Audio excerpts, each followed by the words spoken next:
سے سوال کرنے لگا کہ سر ہمیں آپ کے لیکچر میں جو مزہ آتا ہے، جو لطف آتا ہے اور آپ کے لیکچر کا انتظار رہتا ہے، تو وہ مزہ جب ہم کتاب اٹھاتے ہیں تو اس کتاب پڑھنے میں وہ لطف، وہ مزہ نہیں آتا جو آپ کے پیریڈ میں ہمیں آتا ہے۔ اس کی کیا وجہ ہے؟ اسٹوڈنٹ کے اس سوال پر استاد نے تمام طلباء سے ایک سوال کیا کہ بتائیں شہد کی مکھی جو ہے وہ شہد کیسے بناتی ہے؟ تمام طلباء میں سے ایک طالب علم نے جواب دیا کہ سر شہد کی مکھی جو ہے مختلف پھولوں سے رس اکٹھا کرتی ہے اور پھر اس کا شہد بناتی ہے۔ تو استاد محترم فرمانے لگے کہ بتائیں اگر وہ شہد کی مکھی مختلف پھول اکٹھا کر کے اس کا رس نہ نکالے بلکہ ایسے ہی پھول آپ کے سامنے رکھتے جائیں تو آپ کو کیسا لگے گا؟ تمام طلباء نے کہا کہ سر یہ تو بہت کڑوے ہوں گے۔ استاد محترم فرمانے لگے بیٹا بالکل استاد کی مثال بھی ایسے ہی ہے کہ استاد جو ہے شہد کی مکھی کی طرح مختلف پھولوں سے یعنی مختلف ذرائع سے، کتابوں سے، تجربات سے علم اکٹھا کرتا ہے، اس کا دورہ کرتا ہے اور پھر اس کا خلاصہ جیسے شہد کی مکھی رس نکال کر شہد آپ کے سامنے رکھتی ہے، استاد اسی طرح اس کا خلاصہ جو ہے وہ آپ کے سامنے رکھتا ہے۔ یہی وجہ ہے کہ استاد کا جو لیکچر ہے وہ آپ کے لیے ایک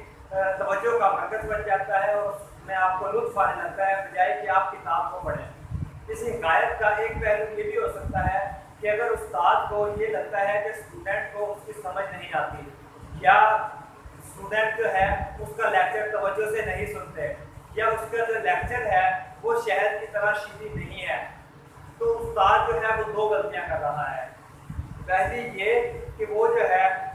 شہد کی مکھی کی طرح پھول پھول کا دورہ نہیں کرتا بلکہ صرف ایک کتاب پر تکیہ کرتا ہے، یا دوسری غلطی وہ یہ کر رہا ہے کہ وہ مختلف پھولوں پر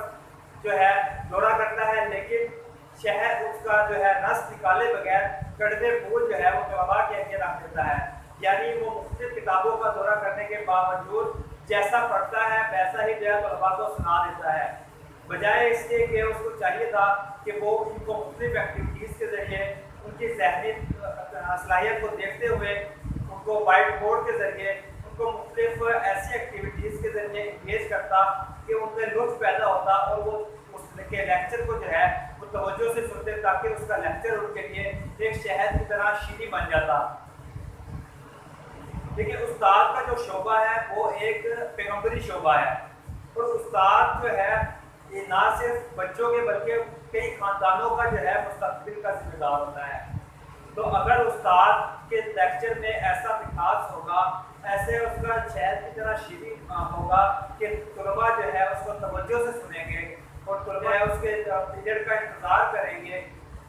کہ اور تاکہ توجہ سے سننے کے بعد جو ہے وہ ان کے لیے اس پر عمل کرنا بھی آسان ہوگا۔